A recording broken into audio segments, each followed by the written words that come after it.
Hey, it's Jason here. Quick announcement before we dive in. I wanted to pull an episode out of the archives for you this week. And I thought of an episode that I recorded way back in 2018, which is kind of funny to listen to right now. You can maybe hear the difference even in my voice. But I kind of found this again after thinking about my days as a skateboarder. And I remembered interviewing these guys who traveled 950 miles from Chicago to New York on their skateboards.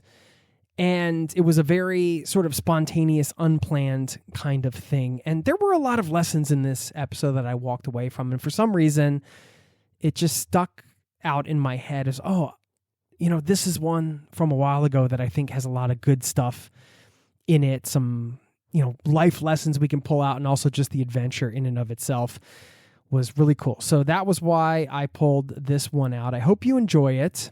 Thanks for listening and enjoy the show. Everybody's got a little rebel in them, right? Maybe more than a little rebel. Coming up, some thoughts on rebellion and travel. Plus, often wonder sometimes if it's better to do a lot of research or no research at all when you get into an adventure. And today you're going to hear a story about a group of friends that had no preparations at all, really, didn't know what they were doing. They took something they were passionate about and just brought it out on the road and went for it. And now they're reflecting back on that journey and turning it into a film. And you're going to hear this inspiring tale today and much more. It's all happening next. Thank you so much for being a part of this listening community, my friend. And welcome to the Zero to Travel podcast.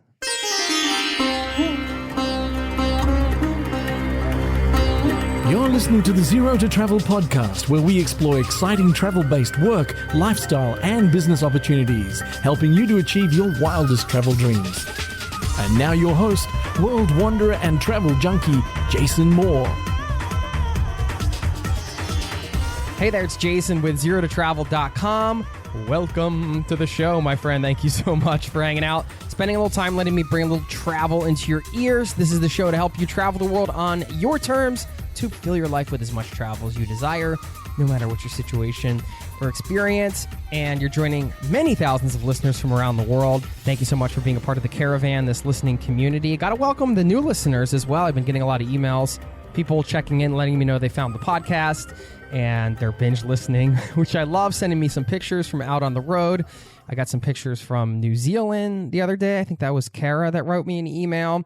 Just love when people check in. If you want to get in touch, reach out anytime. My email address is jason@zerototravel.com. And I got an exciting show for you today.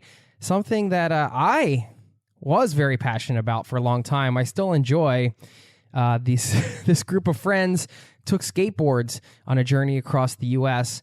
some years ago. Now they're reflecting back on their journey. I don't want to ruin too much by dropping too many teasers here, but I think you're really going to dig this interview because there's a lot that comes out of this, not only from the travel and adventure standpoint, but also, should you start something before you're ready or before you've done all the research? And what was it like when you reflect back on your travels and comparing that to where you are today, and all of these different questions that can come up, and just hearing how this trip evolved for this group of friends and how they just kind of came up with this idea and decided to go for it. It's great. So I'll give you a quick warning. If you're kicking around some ideas and they seem a little crazy, I don't know. This show might put you over the edge and just be like, you know what? I'm just going to do this idea. Screw it. So there's a little warning for you there. And I've got a shout out to one of you amazing souls in this listening community. And I got to talk about rebellion and travel as well and how that all plays in. I'm going to save that for after the interview so you can get right into it and listen in on our conversation. Please enjoy. I'll see you on the other side, my friend. I've been skateboarding for about what? No idea. We have no idea really because you're lost. We weren't paying attention to the signs. For the most part, I think we did have the route planned. At least we knew the direction that we were going. Out of desperation, we bought a road map, and the funny thing with the road map was we didn't know how to read a road map. What's this one? What's that town right there, Joliet? That's Joliet Street. So it was kind of like embarrassing for me. You're just hoping that you don't die on this trip. I've covered a lot of modes of transportation on this podcast, from walking around the world to bike touring, horseback riding, and more. But this is a first. My guest today traveled 950 miles from Chicago to New York on his skateboard with a group of 3 other 20-year-olds back in 2008. And they have just released a film about the journey called Shred America. You can learn more at shredamericafilm.com. He's here to talk about the adventure, what it's like to experience America by long-distance skateboard, travel filmmaking, and much more. Mike Kosciesza. Is that right? Close. It's Kosciesza. Kosciesza. Welcome to the Zero to Travel podcast, my friend. Yeah, thanks for having me. It was awesome. Sorry, man. I practiced like 4 or 5 different times on your name, and I still couldn't get it. But are you Polish, or is it that your background, or are you from Poland? Yep. Yeah, I was born in Poland, in Suwałki, but we moved to the States in 93 when I was 6. When you were 6, okay. Do you remember your time there at all? Or barely. I remember little, bits and pieces in my memory, but nothing like clear or yeah. I don't remember much. Do you still speak the language, or? I do, yeah. So like growing up, I spoke Polish to my mom and dad. And they took me to Polish school, which was like on Saturdays for a few hours. Yeah. And, you learn how to read and write and speak. So I have like a high school diploma from Polish school. Okay. Yeah. But I still hear a Chicago accent. So you didn't have a hard time balancing those two, I guess. No. Well, that's cool that your parents did that, because and I always wondered if I grew up in like an international family, like I would be so pissed at my parents if they didn't teach me the language, Yeah. I mean, like growing up, I was like, Mom, like, I don't want to go to Polish school. I don't want to talk to you in Polish. But, now, like, as an adult, I say thank you to her all the time for raising me, learning how to read and write and speak Polish. So it's pretty cool. Well, I figured it out too, because not only from your last name, but then I saw one of you guys on an interview on Polish TV, and I'm thinking, oh, they just Polish TV just found them and they just did this random thing. And then he started speaking Polish and I was like, oh, wait a minute. So that's cool. Yeah. I want to kick this off with a very important question. So I hope you're ready for this, man, because this gets intense pretty fast. Are you goofy foot or regular? I am goofy footed. Yeah. And that just means, well, you should explain what that means for those non-skateboarders out there, I guess. Yeah, so there's regular footed and goofy footed, and kind of like a hybrid called mango, I guess, if you're pushing mango. But it's basically which foot you push with, it feels more natural to you. So generally, if you're right-handed, you would push regular. And if you're left-handed, you would push goofy. But for me, it's kind of like flipped. So I'm right-handed, but I push goofy. Right on. And congrats on the film, by the way. We're going to get into all this. I was really excited because I was a huge skateboarder growing up. Like, that was my thing. All I did was skateboard from the time I was, I guess it was probably like from 5th or 6th grade, like through high school, basically. Like, we would skate, I don't know, 5 miles or something just to get to this pathetic little drainage dish, like just so we could ride it back and forth and pretend we were on like a big half pipe or something. And there were some other half pipes like hidden in the woods and stuff that we would skate like miles to. All right, that was pretty far, but that's nothing compared to what you guys were just doing per day, So what I'm saying is, I know that feeling of like skating some miles, but like not like 50 miles a day or whatever you guys did. I mean, how was that? Where did the idea come from? That's yeah. So skateboarding, it was such a big part of my life growing up, like yours. And one thing that kind of goes hand in hand with skateboarding is videography and filming. Because whenever you skate, usually a buddy will come out with his camera, whether it's his dad's camera or his own, and he's got the fisheye lens, and we all used to just shoot each other skateboarding and come out with little like videos, skate videos, and put music to it. Part of the culture. Yeah, part of the culture. And this is also kind of like when YouTube was first starting out, so you're able to upload your videos to the internet, and that was really cool. But one day I just hit up Arthur Swedinsky, who's my buddy, my good friend, and we've been friends since 7th grade. And I was like, man, let's go do something crazy. on skateboards. Like, we love skateboarding. Why don't we shoot a documentary while we do this travel and see what happens? So it just kind of naturally, for, having a passion for skateboarding and filming, we're like, let's just do something crazy and go. How old were you at that time? I came up with the idea like when I was like 19 or 20. We did it when we were 20 years old. How long after you had the idea did you guys actually go? So I came up with the idea like in the winter of 2007, and we planned for about 6 months or so to a year, and then we left in the summer of 2008. Okay. So did your buddy take you seriously? I mean, were you guys like, this is like a fun idea, but whatever? Or like, was there a moment where you guys like, no, we're doing this for real?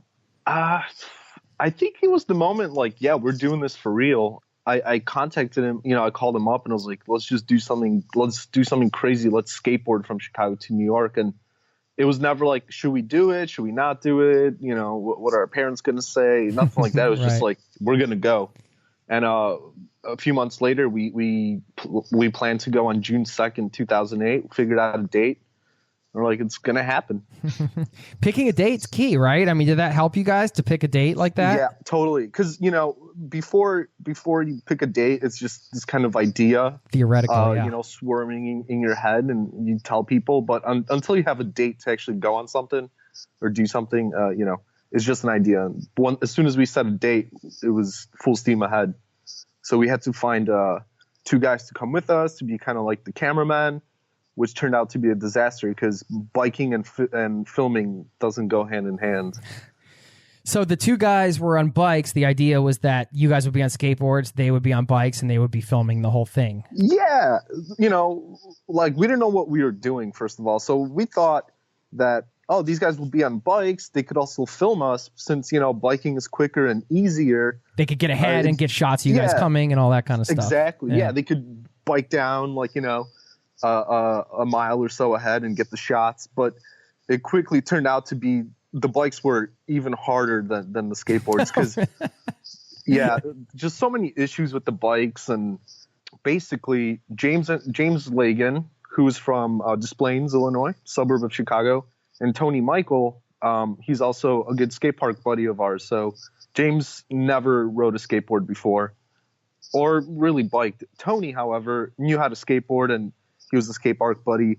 But we told him, hey guys, you guys are going to bike, but you're also going to have these baby trailers behind you towing all our equipment, camping gear, etc. So these poor guys were schlepping like an additional 60 to 70 pounds behind them as they were trying to catch up. Yeah, like hurry up, just beat ahead, guys. Come on, what's your problem? Yeah. So, and our original idea was like, the film will be about me and Arthur. We're skateboarding, blah blah blah. But it quickly turned out to be about all 4 of us and kind of our struggle together. Getting from A to B. Why did it take 8 years to make this film? That's the question we get. Sorry, 10 years. 10 years. 10 years. Yeah. 10 years. A decade. Like, what have you been doing the last decade? Tell me. Really quick. Just tell me really quick what you've been doing the last 10 years now. Working, making other movies, hanging out, still good friends with all those guys. Living your life. Yeah, living my life, and always having this film on the back of my mind, knowing it's got to get done. Have you been making other films like between? Like shorts, working on other people's films. So I work in post-production. Okay. In television and film, mainly TV documentaries. So I work as an assistant editor professionally. The film was supposed to be kind of like paving the way for us to, make more films and get into the industry, whatever. And it sort of did that. But it just took 10 long years because, I could go talk about it, year by year. But basically, we were all just trying to live our lives, go to school, have jobs. And we came out with about 100 hours of footage that we had no idea what to do with. We shot everything like cinema verite, meaning like it was just there in the moment. There was no interviews of us. Nothing was planned. We just kind of shot it as we went. And we came back with about 100 hours of footage and we're like, what are we going to do with this? This is awful footage. Well, it's not awful, but it's so random. How do you put something together? So the first 3 or 4 years we put on the back burner just because Too overwhelming, we were right? we were so overwhelmed. We were kind of like on this like high as well after we got back from the trip. We did something so cool and so adventurous. We're like, we don't want to sit in front of a computer and work on this thing. But we did string out the entire film. It was about like 4 hours long, just kind of all the best bits and pieces. And then from there, it meant cutting it down and building up a story and a story structure, some sort of arc. Arthur and I spent a good 4 years, closer to 5 years, like really working on the movie, like any chance we got, after work, on the weekends, that sort of stuff. Yeah. So it came to like a passion project later. And I mean, do you think, well, it was then, but then you guys kind of needed to step away. Like you said, you were on the high of the adventure and everything. I mean, do you think like this works to your advantage? Because I mean, you have all this experience now, you're older, like now you can look at it sort of, does it almost like looking at a different person when you guys watch the footage and everything? Like, that's a good question. You make a good point. So basically, as we were cutting the film, Arthur came up with the idea to interview us, looking back at us when we were young doing this trip. So we ended up shooting interviews, and that helped kind of like weave the different scenes together and the different parts where we were and what we were doing in the movie. And it turned into kind of like us looking back at us and how dumb and stupid we were and how naive we were going on a trip like this. So it's kind of like a cool coming of age story, but not really, but just kind of like making fun of ourselves back then and kind of telling the viewers exactly what happened on the trip. What were you thinking when you started watching the footage again and like you were seeing yourself and you guys all together then? Like how did that make you feel? So one of the first steps for me was to disassociate myself from myself in the footage. And I told myself, hey, if I'm going to be an asshole in the film, I'm going to be an asshole. If I'm going to be the good guy, I'm going to be the good guy. So I tried not to have any like preconceived premonitions of myself or I was going to see myself on screen as a character and may not necessarily relate to me in real life, So that was the first step. And I think Arthur did the same thing. And just looking at the footage, it's kind of like bittersweet because you're looking at yourself from 10 years ago and you're thinking like, wow, this is so cool. And at the same time, you kind of don't want to let go of that footage of that moment. So whenever I was editing the film, I just always felt like this nostalgic sort of melancholy almost also looking at this footage. But yeah, I don't know. It's so visceral, like it forces you to reflect on everything, right? Yep, totally. And then not only that, you're just kind of like living with this footage and this moment that you're filming. And then you have to think about how are you going to piece together this scene, like in Indiana when we were skating through Indiana and it was so hot and we were skating towards traffic. Later on in the trip, we found out to skate with traffic. Because then, like the winds and all the wind coming off the cars is going to help propel us forward. We were going towards traffic in the beginning, and that's more dangerous, actually, apparently. So you're just looking at yourself and figuring out, like, how to piece it all together at the same time. Yeah. I can understand why you filmed it, because like we talked about, it's part of the skateboarding culture, and you obviously were into that. When it started becoming a problem, were you guys ever like, well, screw it, we're not even going to do the film thing. We're just going to be on this adventure? Or because you did get 100 hours of footage, but I'm wondering if you ever were tempted to just drop the filming part of the adventure. We weren't like forcing ourselves to film while we were on the trip. We just kind of filmed whenever we felt like filming. So it wasn't like a job, you know what right. I mean? It wasn't like you're going out and documenting like you would like hire a professional crew or something and they'd be rolling constantly. 100 hours of footage is actually not that much footage for the 36 days that we traveled. We just kind of filmed whenever, and, we kept it pretty chill and mellow as far as filming goes. There's a lot of great moments that we missed, but a lot of moments we were so lucky to have captured as well. We got chased by like a dog from like a farm area from a house, and then, just tornadoes like few hundred yards away from us, running away from that, seeking shelter. We were so lucky to capture what we got, because what kind of makes this film so unique and authentic is the fact that everything that happens in the film happened spontaneously. It wasn't like manufactured or anything. You mean, are you telling me that reality TV is not real? Yeah, I'm definitely telling you that. Skating videos and everything, at least like the ones I grew up on, like they're supposed to be raw like that. The fact that you guys like were kind of just filming whenever and didn't plan it out is like true to the skating ethos in a way, more than if you were kind of like Totally. shot for shot, kind of what you can't do on a trip like that. But yeah, definitely. And you know, we filmed like as we were pushing. Obviously, James and Tony couldn't like pedal their bikes and go. So Arthur and I took the cameras whenever we were skating and just getting B-roll shots or talking into the camera, things like that. It was such a huge learning experience for us too, because we've never made a film before, or we took broadcasting classes in high school and went to college to do TV production. But we've always done everything ourselves, you know.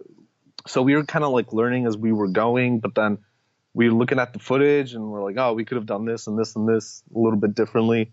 And that's where the interviews came to play, where we interviewed ourselves afterwards to really bring the story forward, to pull out the real story that was there. take me back, because I mean, I'm sure the footage took you back and you lived it. I want to hear how you guys felt, or how you felt on the first day. Like you're like, you got your skateboard in your hand, and like, you set it down, you hear the sound of the skateboard, you like step on the grip tape, and like, you're like, all right, like we have to go from Chicago. We're here in Chicago. We have to go. Like, how did you feel in that moment? Oh man. So from the very first moment of the trip, did you guys fall like after three pushes or something? So we set out from the Bean at Millennium Park. So the Bean is like that. Yeah, it's like an iconic. Iconic. I think it's called like Skygate officially, but everyone calls it the Bean. But it's like this super nice sculpture in downtown Chicago, and we were gonna skate out of there. We're gonna have this epic push. Our family was there saying goodbye to us. There was probably freaking out. Yeah, freaking out. Yeah. There was like a radio station there doing quick little interviews with us, local Chicago station. And we were going to go like have this epic moment leaving. And then the security guard comes up to us and says, guys, you can't skate here. You gotta walk your boards out of the park. That's so sidewalk. Typical skateboarding. Yeah, totally. Just getting kicked out by security guards. Not even skating, just standing on the board. And so there's a shot of us actually in the film just walking out of the park and not like having the big epic moment of pushing away. Oh man. and then as we were skating down the bike path along the lakefront towards Indiana, we were by McCormick Place, I think. And the bike path just looped around. So it was nothing but like a loop. So we ended up like traveling like 4 or 5 miles on this bike path and it just brought us back to where we started. Are you serious? Yeah. So then I borrowed my dad's GPS, like car GPS. I pulled it out of my bag and I started like GPSing where we go. But it's like a car GPS. So it was like, take the highway and go 600 miles east. Right. So we were like, what are we going to do? So we ended up going to a convenience store and buying a map, like a good old-fashioned foldable map. We folded it out, looked where we were and where we had to go. There you go. And just started asking people for directions. Yeah. The old school way, man. Yeah, the old school way. And 2008 doesn't seem like it was that far away, but the iPhone just barely came out. There was no, everything's like, a tap away on your phone these days. Back then, you were still dealing with like no internet in your pocket and kind of the old school way of traveling. would you say dealing with it, or is there like is it easy to look back and like romanticize it, or in some way? Because I mean, there's no question that changes the travel experience. Having your phone and using it versus having a paper map and talking to people, it's a different thing.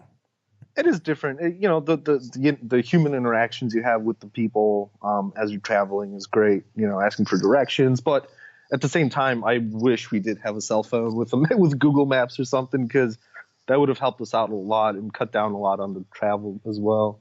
I love that you guys just looped right back to the beginning. There's a scene in the film actually of Tony being like, "What the hell? We're in the same spot." And then James goes, yeah, we were supposed to go that way. And then everyone just starts laughing. Skateboarding is not a crime, man. Why do these security guards got to chase you down all the time? Yeah, I blame them.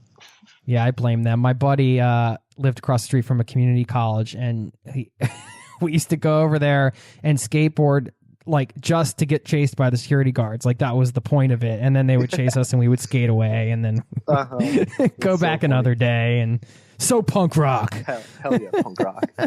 So what about the money part of this? Like, what did you guys have any, how did you save up? Like, 'cause you got about 6 months lead time. Did you save up? Did you guys have any money on you? What did you do? Yeah. So Arthur was working as a transporter at a hospital, and I was a security guard. Working weekends. How ironic. Yeah, how ironic, right? Kicking kids out from skateboarding on this big business that I was securing or whatever. So I was going to school at the time, and I had no idea about like finances or anything. And it was rolling around to the next semester. So I was like, I'm going to take out a $5,000 loan from my school to go on this trip. And that's what I did. So I took out like $5,000. I bought a video camera with that money. And then the rest I just put into the trip. So everything was self-funded. Our folks didn't give us any money for it or anything. And then Arthur had some money saved up, so he used whatever he saved up. And then James and Tony also used their own personal finances on the trip. So it sounds like a crazy thing to do, right? Like on the surface, like, hey, I'm going to take this student loan out and like spend it all on this trip and buy this equipment and stuff. But like you do this professionally and this was your passion. So like, Is it crazy, you know, like looking back, like how much did what you learned about just filming or doing something like that about yourself contribute to like who you are now and what you do now? I mean, if it wasn't for the film or for Shred America, this cool idea, you know, Shred America to us doesn't mean it's not just a movie title, you know, it means like just going out there, doing it for yourself.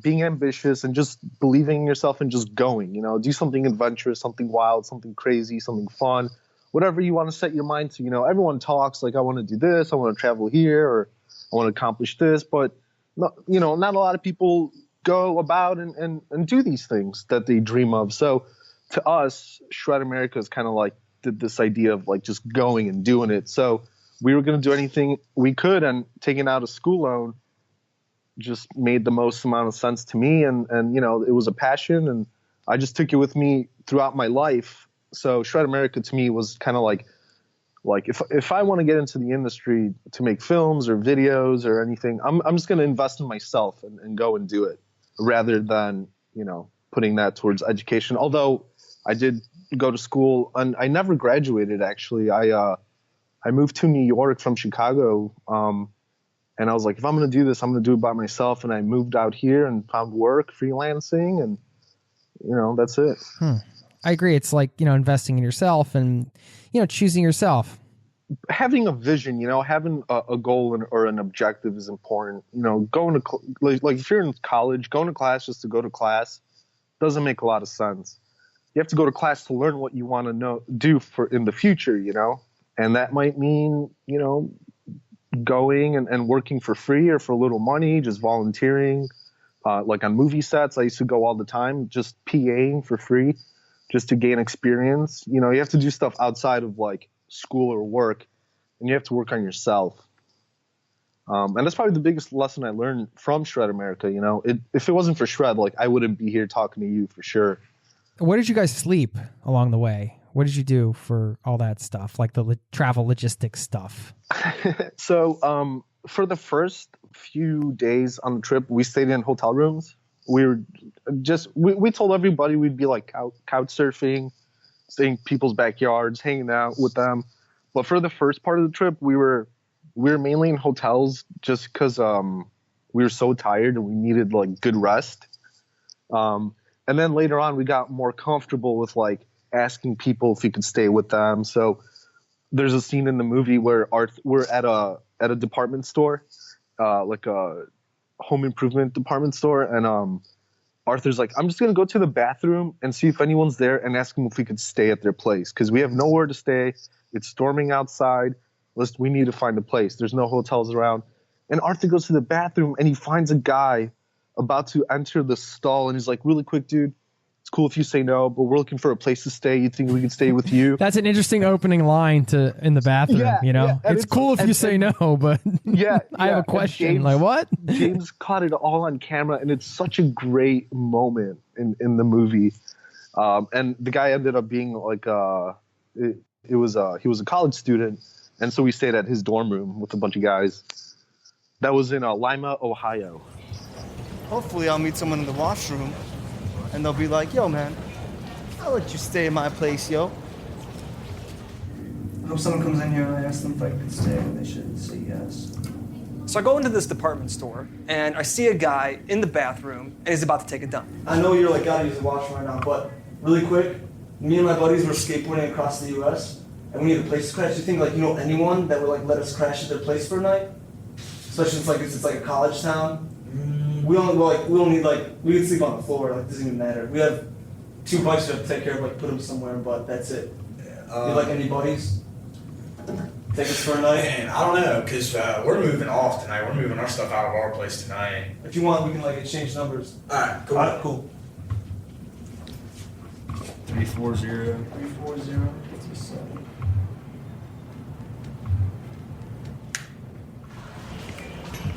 I think we're gonna find a place to stay tonight. What did you learn about your home country going through it like this? I mean, everyone we met was like really cool and down to earth, you know. So one of the things that we did, we wrote "fuck gas" on one of the carts. It's kind of like a little funny political statement, you know, because around that time gas was like $5 a gallon and everything sucked, and so we wrote "fuck gas." And a few people were like yelling at us, flicking us off, like trying to like ride into us as we were skating. And but for the most part, all the people we interacted with were like super friendly and supportive. And one guy like bought us pizza. He's like, "Yo, here's $20 for a pizza. I have a pizza joint right there. Come get some pizza." And yeah, it was just like everyone was really nice and friendly for the most part. The only assholes were the ones trying to like drive into us as we were skating. They were probably doing it as a joke, but it's not cool. Not cool. What was the toughest spot for you guys? Whether it's a spot or whether it's just like a day where you guys like didn't have good time. Yeah. So, James Lagan, he is not athletic at all. All he did was like, he was like a homebody for the most part. Was he one of the skaters or one of the bikers? He was one of the bikers, James Lagan. He was the biker. And he never like did anything outdoorsy or anything. And good choice for the trip. Yeah, again, the people That's okay though. I mean, that's what it's about. Just doing it anyway, you know? Totally. And so he was lagging behind really bad in Indiana. He was like a mile or two behind us a lot, and we were like, dude, I don't know if James could do this. He's lagging behind a lot. It's dangerous, you know? What if like something happens to him and we're in the front and we're waiting for him and he never shows up, whatever. So he had a really difficult time in the beginning of the film. Towards the end, he was just powering through the Appalachian Mountains. He was nonstop, just pushing up and down the hill. He was a monster later. But so the toughest part for me was the mountains as well. The last week for me was so tough. Going down a mountain on a skateboard, that's like no joke. I mean, did you guys walk some parts? You must have, right? Yeah. So yeah, going up, we were just walking and pushing the carts up. So like we propped our boards on the carts and we would just help James and Tony push up. Going down, we would hold on to James and Tony's cart actually, and they would brake for us.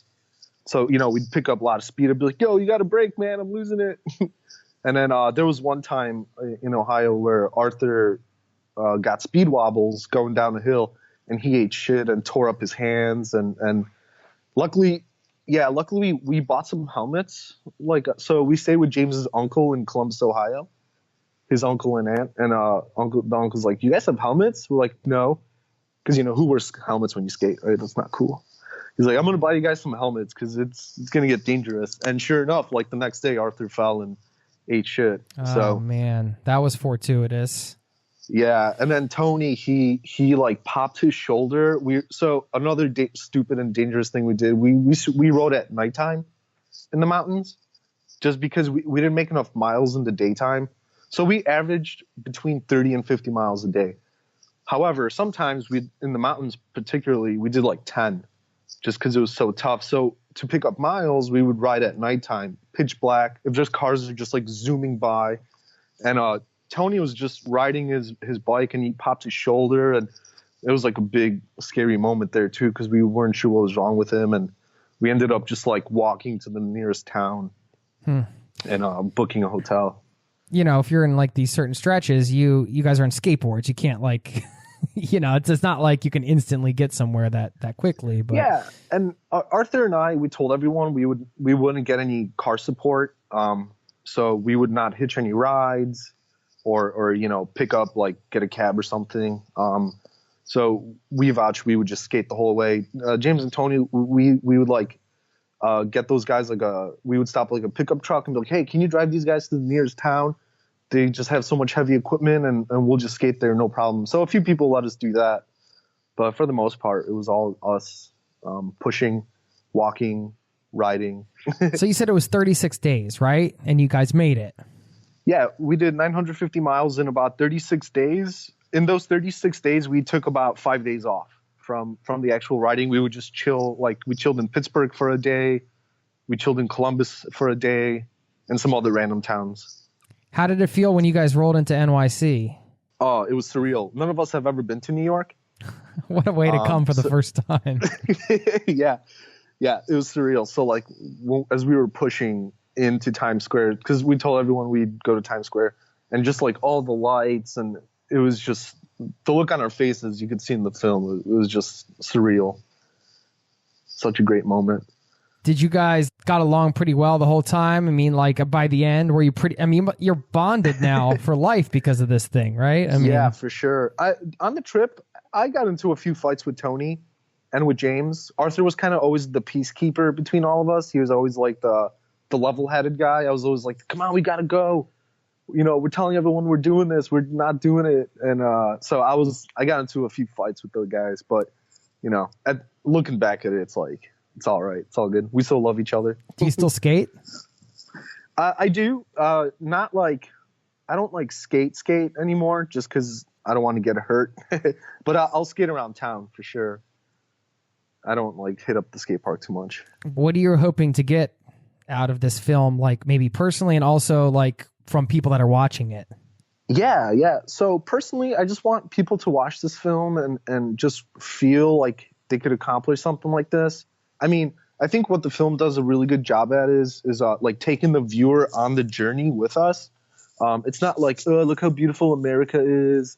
You know, look at all these great people we meet. Because there's actually not a lot of that. It's us like fucking up the whole time. And it really puts the viewer like in our shoes as we're doing this. And it lets them like kind of relive their youth in a way, you know, through us. The journey for Arthur and I doesn't stop at the end of this film, because this summer we're going to go on a little tour of the US and start showing the film like at, you know, like in skate shops and skate parks, like libraries. So we're going to hop in his car and we're going to live out of his car for like a month or two, just traveling and doing pop-up screenings, you know, putting out a little tip jar and be like, hey, you want to see this film? There you go. And we want to like build an audience and stuff. Yeah, that's beautiful, man. That's a beautiful thing. We want to embody the whole spirit of travel and adventure in this film and like the distribution aspect of it, because we're doing it all ourselves. Yeah.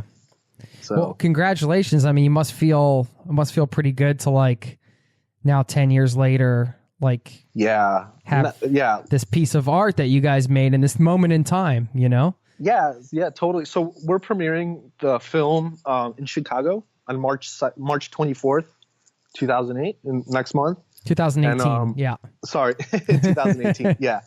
March 24th, 2018. And Arthur and I, we rented a 1,000-seat theater in Chicago.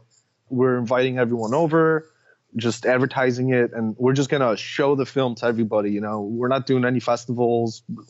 We don't want to wait around any longer. We just want to put it out there. So we're super excited for it. And it still hasn't hit me like we're done. But I think at the premiere, I'm going to probably cry. Well, I mean, congratulations to you and the guys. And of course, the website, shredamericafilm.com. Do you have any other websites or anything you want to share? No, that's it. Just our website. We have an Instagram account, so check that out. Like when we're gonna go on tour, we'll be posting stuff regularly of our adventure, and it's gonna be fun. Awesome. Well, thanks so much for your time, Mike. Wish you the best of luck, and thank you, Jason. We'll chat. We'll chat soon. Yeah, we'll chat soon. I'm gonna make sure to send you a advanced screener of the film. I would love it, man. Please do that. Will do. All right. Thanks. All right. Take care. Bye. Cheers.